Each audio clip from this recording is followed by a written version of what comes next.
মা এই শাড়িটা একবার দেখুন। হ্যাঁ দাঁড়ান দাঁড়ান, দেখাচ্ছি দেখাচ্ছি।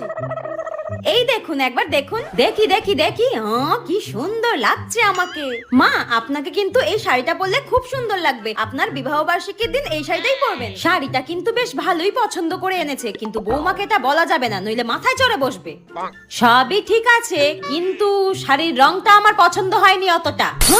মা আপনার এই শাড়িটা ভালো লাগলো না? কি করে পছন্দ হবে? মনে তো হচ্ছে শাড়িটা তুমি ফুটপাত থেকে তুলে নিয়ে এসেছো। শাশুড়ি না, তুমি কি আমাকে দামি শাড়ি দেবে? কিন্তু মা এই শাড়িটা কিন্তু আমি নিইনি আপনার জন্য, আপনার মেয়ে পছন্দ করে নিয়েছে। আর টাকাটা যদিও আমাকে দিতে হয়েছে, কিন্তু পছন্দটা কিন্তু আপনার মেয়ে করেছে। না রে মা, না রে মা, শাড়িটা খুব সুন্দর খুব সুন্দর। এই বোমা, তুমি আগে বলতে পারোনি আমার মেয়ে শাড়িটা পছন্দ করে আমার জন্য নিয়ে এসেছে? আমার মেয়ে কি কম দামি শাড়ি নিয়ে আসবে আমার জন্য?